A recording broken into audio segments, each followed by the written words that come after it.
the idea that we're digitizing money with some of these constructs, it's already done. It's massively done. Good evening, members, and welcome to this evening's talk. We have a very special guest tonight, who is Brian Moynihan, the Chairman, President, and CEO of Bank of America. He has led the bank since 2010, steering it through post-financial crisis reforms, digital transformation, and shifting global economic trends. Please join me in welcoming Brian to the Oxford Union.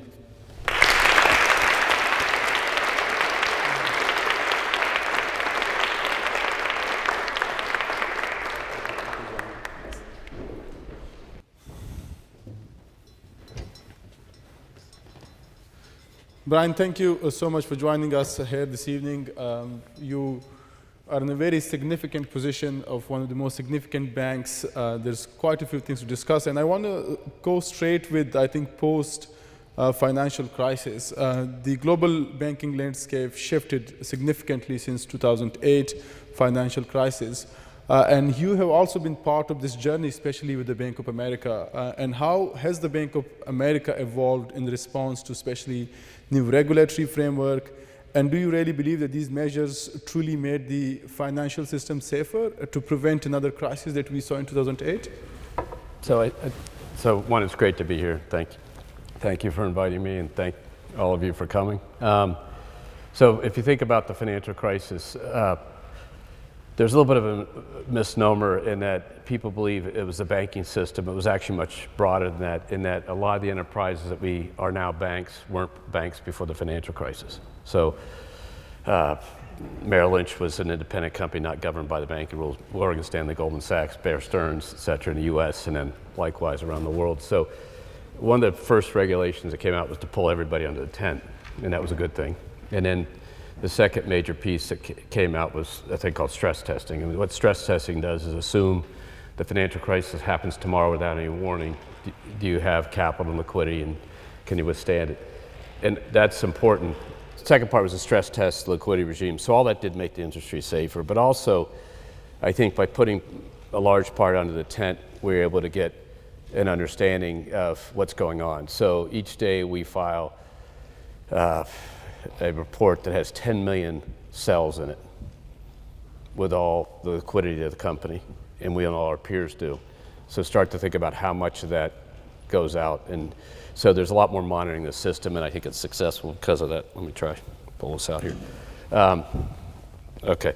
And so that helps monitor all the activities going on. So I think if you think about it, yes,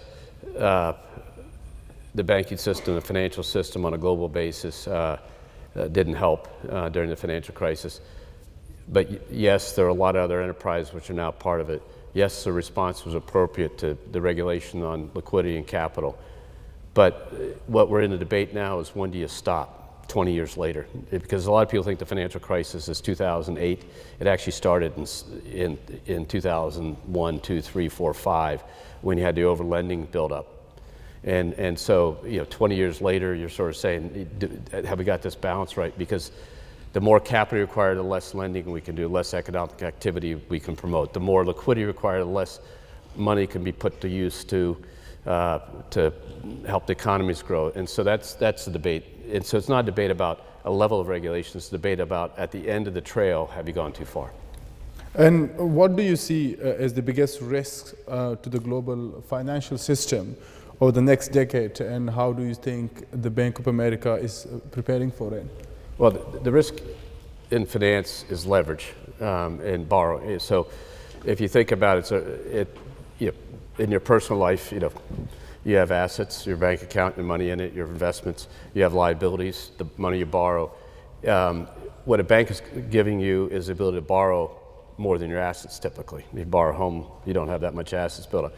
If you take that through the commercial banking, it's all the same thing. So, in the hedge funds and the leverage. And so leverage is the one that we monitor carefully. And how do we monitor that? The credit risk standards, the maintenance of margin requirements in the trading business. But it's going to be leverage. That's usually what gets it done. Because what does leverage say? The inverse of leverage is the margin for error is low.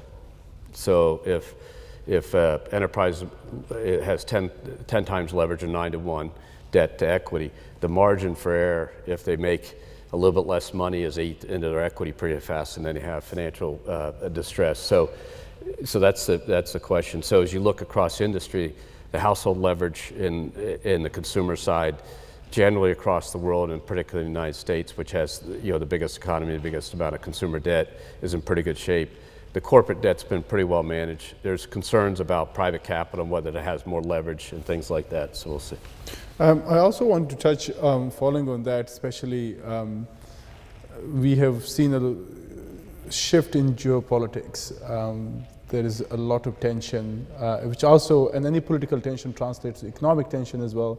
With Donald Trump becoming in power, there's also a trade and tariff war. You've seen Ukraine, Russia.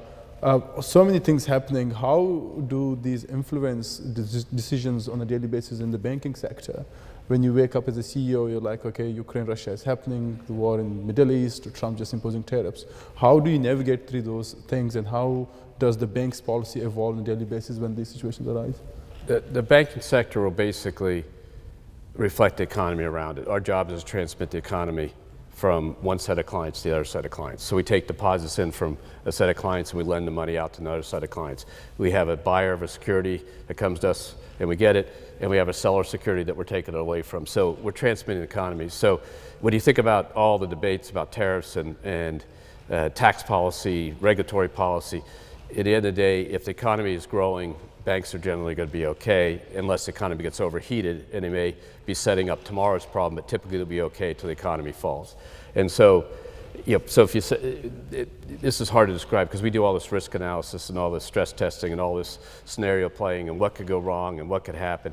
And generally, it all comes down to, okay, what's the effect of that activity to the economy in terms of jobs, wage growth, job growth, wage growth, employment levels, credit formation, et cetera, and that'll affect it. There are unique other things, right? Cybersecurity is a unique risk. Now, it may not affect the economy, but it could affect you unilaterally, and it could affect your company, not other companies. A particular position that you might take in a trading book could affect your company, not other companies. And so you have to think about two different things. One is the general risk of the economy and how you risk manage around that. And the other is the issue of idiosyncratic risk, so-called, and how do you make sure you manage around that? And you manage around that by not getting yourself too over your skis in any particular day. So we monitor the amount of idiosyncratic risk we can take in the trading is monitored very carefully and measured all the time and stressed all the time to say it could be a bad afternoon, it could be a bad day, it could be a bad week, but it's not going to be a bad quarter. And if we have a trade that goes bad. And then, on the operational side, you just have to maintain your operational discipline. And talking about risk, as we evolve through technology with the increase in digital banking, one of the biggest growing risks, I think, we have seen time and again in this country, and I suppose in the United States as well, is data privacy and cybersecurity. How are big banks dealing with such threats and critical threats? Because we now see with AI innovation and more access to digital information, is this the biggest challenge, do you think, currently as you face? So how do we deal with it? We have a team of 3,000 people working nothing but cybersecurity in the company. And by the way, cybersecurity is everybody's responsibility. So what we call personal hygiene of people in our companies clicking on links, we send them things to try to trick them into fish. We have phishing, we have attack teams, we all do that to test our defenses. So we have 3,000 people. They build network protectivity. We get cyber attacks all the time, DDoS attacks, all that stuff. And they do a great job of managing. So you put that. The other thing is you rely on your partners and providers to help you manage that, whether it's the mainframe or the main software providers, Salesforce, et cetera. So you try to rely on them in their defenses. And we work with the government closely. Honestly, we do a lot of work in the government to monitor the activity of bad people out there in the government. We have people that work inside the government with all security clearances for our industry in cooperation with them to disseminate that information so we can be responsive to it. So it's something we worry about. It's something we spend a lot of money. It's gone up tenfold in the last 15 years, the amount we spend. But you just got to have good people, and we got a great team, and we are one of the we get the best people in the business to come work for us in this because it's kind of an interesting platform to do it on. So you might think, those of you get tech companies, but we get this is an area where our risk is as high as anybody, so we get some of the best people, and so they're a lot of fun, and they do a lot of great work. And one of the other sector, I think, which is also within the area of cybersecurity, we are also seeing a technological innovation in the banking sector, in the fintech, especially the future of banking with the rise of decentralized finance and blockchain-based banking models. How does big bank like Bank of America plan to compete in an industry that is increasingly moving towards decentralization? There's different concepts there. One is the sort of decentral DeFi and things like that versus digital movement of money. And at the end of the day, tomorrow, over the next 24 hours, $3 trillion will go out of Bank of America and all be digital. And and so all the commercial side of the house, institutional trading, all that stuff is all digitized, and most of the consumer stuff is. And so the idea that we're digitizing money with some of these constructs, it's already done. It's massively done. And so then the question comes down into the distributed ledger technology and what that provides. And we have, I don't know, several hundred blockchain patents already. We have more patents than any other financial institution in the world. We have we're like the top 5 patent companies in the United States. We haven't really figured out how we use it in some places. We're still trying to figure out how applicable it is, because a lot of places people would say, we want to use blockchain to do something. There's already a system of record that is irrefutable that exists. So it's security settlement, that's all done electronically, and there's a system of record. And the bank account system, the money moves, and there's a system of record at our bank and the Fed and another bank. So we're trying to figure out where it seems to have the applicability we've used it is where there is a lot of data and information that has to move with money together and across border, and so that happens. In terms of DeFi and stable coins and things, as we think about that in the future, we will be in that business if it becomes okay to do so. It's not, there's a lot of laws and rules and regulations, a lot of argument about what it does and doesn't allow us to do. It just doesn't allow you to do it. Now they're trying to change that, but until there's a law enabling, you got to be careful. But once there is, it'll be equivalent to another currency for our company. So when the euro came on, we had to adopt the euro and put the euro in. So I don't see that as a major obstacle for us. And so we as a company, or we as the industry, will figure out a way to actually participate in that.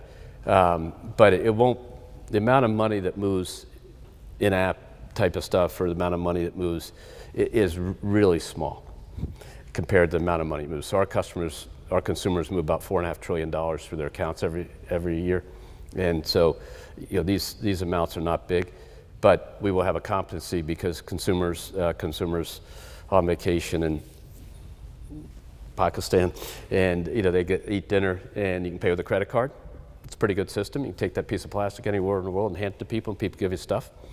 But sometimes the tariff to the merchant, the restaurant's high, so they don't want to take it. They want cash. People aren't carrying cash.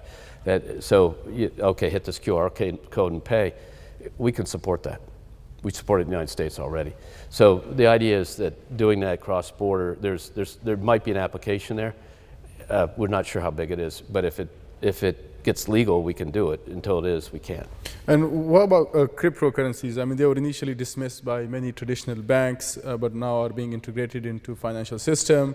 Does the Bank of America see crypto as a legitimate financial asset, or are you still very skeptical of it? And is there a future for it? If there's any future for us, it'll be we sell the ETFs that have crypto in them to very sophisticated investors, because the volatility around them is much different. That say, I want to buy it, we don't solicit the trade, so to speak. We trade derivatives on crypto for our institutional clients, but it's really going to be for us around stablecoin in the near term. The other types of currency, it's still not clear what role they have when you divorce the stable currency transaction part away from it. It'll be interesting to see. So, there's a variety of opinions on that every day, and we'll see where it plays out. But it's probably not something that we're focused on. And how do you see competitions with the fintech companies? A lot of, especially younger generation, is also moving to fintech, and more importantly, away from traditional banking. Do you see there be future collaboration, or do you see there be further more increase in fintech banking that will pose more challenges to the kind of consumer that you attract, especially? So, before you knew the phrase fintech, we were already heavily into digital execution. So, if you go look at Steve Jobs holding up the first iPhone, you'll see the Apple apps that you're familiar with, and you'll see one app that's not Apple, and that's the Bank of America app. Because we made a decision a long, long time ago in the early 2000s to basically web-enable, in the current parlance, it was a different term back then, internet-enabled, but we web-enabled and went to an app format. But it wasn't called an app then, it was called web-enabled. And that allowed us to grow. And so we have 40 million customers who would be described as fintech customers. We have, in our consumer business, $950 billion of balances, and it's all young people, and it's all old people, and it's everybody in between. So we get an outsized portion of people under the age of 40 open their accounts with us versus exist in the American outside America. We're not a retail bank, and so we've learned from them, but it's not something new to us. We've been literally 40 million customers use it. Our digital assistant called Erica, which is a generative predictive language tool, is used by 20 million customers today. It's not the theoretical. We could put this agentic AI to work, or bot to work. It's been operating now for 5-6 years, and it has 20 million people using it. So we believe in this stuff to our core, and so we always study all the competition. We look at it. Where I take issue is there's, in the end of the day, there isn't a young bias here. If you actually look at the usage patterns and stuff, it goes through the system. The 80-year-old uses digital capabilities, fintech capabilities today.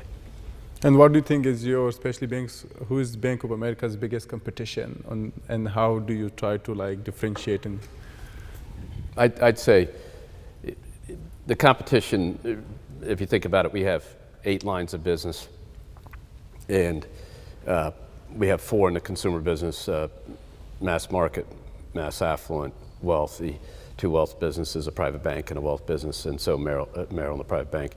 Those 4 businesses operate in the United States, and they compete against not only the mainline banks, the fintechs, and also what they call the wirehouse brokers, Morgan Stanley, et cetera, and then the regional brokers, and so they compete against everybody. And in the commercial banking business, we have 3 commercial banking businesses: business banking, global commercial banking, global corporate investment banking. 2 of the 3 compete in the United States, and again, they compete against all the banks and non-bank lenders. And then we have the global corporate investment bank, which is large companies in the institutional business markets that competes on a global basis, and those businesses are global, and they compete against all the UK banks, all the EU banks, all the banks around the Japanese banks. We were in Japan last week, and Chinese banks, et cetera, and the big US banks. But that business, we're 3rd in investment banking on a global basis. We're, I think, 3rd or 4th, depending on the product, in trading businesses, and so in the cash management business, one of the top 2 or 3. So we don't fear anybody at all as competition. We learn from them. We go out and beat our heads against the wall after them, but they're all good competitors. It's a very competitive market out there, but they're different businesses because customers are different, and they operate in different places because the customers operate in different places in different ways. I also want to move to some of the criticism the Bank of America has received. One was recent in 2023. Bank of America faced up to $250 million fine for opening unauthorized accounts, for charging excessive fees. A similar scandal, I think, happened to Wells Fargo as well. Does this suggest that the industry-wide culture of pressuring employees to meet aggressive sales target at the expense of ethical banking? And is this the right culture? And how have you responded to such fines and criticism? I'd say no, it doesn't talk about a culture, and it's hard to explain to people. But when your regulators have the ability to fine you. It's a delicate dance of when you take them on. So they're judge, jury, and executioner, and they're undefeated. So you have to make judgments. So sometimes we pay fines that are unrelated to the corpus of the thing. So we had multiple regulators went through with a fake account scandal, said we're fine, and then one regulator wouldn't do it, and we just got it out of the way. So that's one of the things I think the new administration is trying to straighten out, which is what's sort of regulatory supervision and what's what's regulatory prosecution and litigation. And that's got to be solved in the world, because they don't have the balance right in our industry, and they know it, and they're working on it. I mean, and how important do you think is the role of especially regulatory supervision on banks and in this industry? It's critically important because I think it provides credibility in the industry, and also, but the real reasons why it's critically important is when you think about the United States system, the FDIC that you hear about, the Federal Deposit Insurance Corporation, is actually funded by the banking industry. So as 14% of deposits in the United States, whenever a bank fails, we have to pay 14% of the losses. Not our bank, some other bank. And so from the regional banking crisis that you may have read about in 23, we paid $2.8 billion for the losses of other banks. So I have a higher interest, meaning Bank of America has a higher interest in the soundness of the banking system than other people do, because we have to pay for the mistakes. And so that's why we believe appropriate regulation's appropriate. It's just as the pendulum swings back and forth, you're trying to say leave it in the middle, because then we know it will stick, and then we can run a business around it. But if you keep moving it around, it's hard to figure out. So we made a decision starting 15 years ago to reduce fees in the consumer bank, and have brought them down, dramatically. And so our customer delights up, our operating cost is down, the customer profitability is way up, the quality of the primary household customers is way up, et cetera, et cetera. So we made that series of decisions. We made it, but others didn't make it, and that's fine. That's competition. That's how we do it. We have, but if you regulate people to us without our scale, they may not be able to be competitive in that. They may not be able to provide services.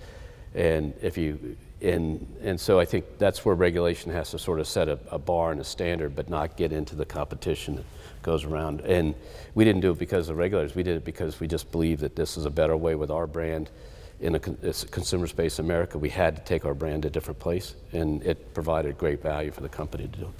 And I mean, there's on a separate note, there's also a lot of criticism, not just for Bank of America. I think largely a lot of banks, that there's billions of dollars of investment in climate financing and sustainability, but you also have the same amount of investments in fossil fuel. So how do you balance this competing interest that you're moving away from something, but also in the same time contributing to the same issue that the world is worried about?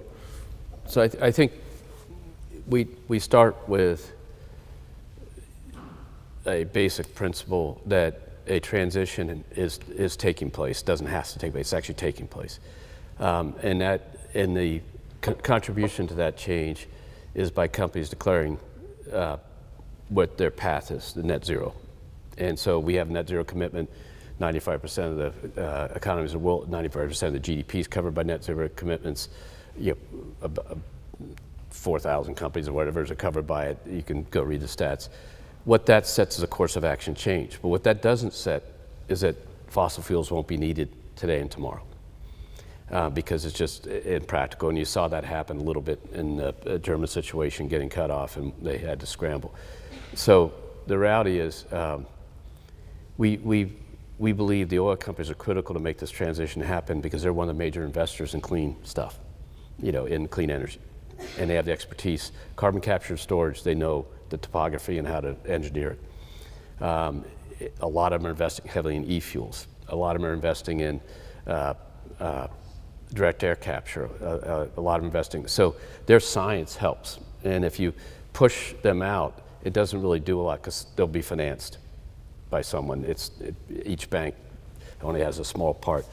But if you keep them in and keep them working with the groups that work on it, you start with that net zero commitment, and they're taking the methane out of their operations, taking their own what they call scope 1 and scope 2 down, and working on that. You can drive a lot of change, and that's what we believe. So we had a commitment to do $1 trillion of clean energy finance over 10 years, 100 billion a year, make it. We're running ahead of that. We've done about 500 billion. And we also have loans and do bond offerings. So you'll read that we're one of the largest financiers of the oil and gas industry. And you also read what the largest financer of the clean energy. And the answer is because both are needed to make this happen. And to make a decision about that, it actually takes you away from the task, which is how do you work with all our clients to move themselves forward on a transition. And then how do you think about it on a global basis to be fair to the world? So one of the strategies that we've got to think about is how do we create what they call just transition, if you follow this. It just means that the countries that could have fossil fuels under the ground but haven't extracted them yet, or don't have access to them, but all countries need power to develop. How do we make sure we get them the energy and capabilities to do that? Again, we need oil and gas companies to help us figure that out. So, so I think this binary 1-0 is just the society won't let that happen because they won't agree with it. But on the other hand, that's not an excuse to not make progress tomorrow, the next day, the next day, the next day, and that's what we really work on. And so we work with a lot of groups, including the Sustainable Markets Initiative here in the it's a global enterprise, but it's sponsored by His Majesty. We work with other groups to try to make this all work, and we need the research of this university and the other great universities of the world to help us learn more about the science and push. We need the private sector to be driving it because they have the money and the purchase power to make it happen. So in our world, we've spent $100 million in electricity. We've all basically said we buy it all from green sources, right? That creates a revenue stream to the power companies to go out and build, in the case of North Carolina, where our headquarters is, the largest solar power plant, because they could take our purchase commitment and others and do it. So we have to think about the private sector using their purchase power, using their ingenuity, and then cleaning up their ones and twos. So using sustainable aviation fuel offsets when our teammates travel and stuff. You think about all those things, that's what we're trying to do. And if everybody does that, then you make progress. And then we educate our customers, SMEs, small, medium-sized business, about what a net zero commitment means by their people they sell to, and help them figure out that transition, because they need to push down, because if their buyers saying, I need you to be net zero for me to be net zero, you sort of see this thing. So I think the goal is to get this done. It will be perfectly level, direct line. Will there be a lot of debate about whether we're going fast enough? Will there be a lot of debate about whether it's fair to developing countries versus developed countries?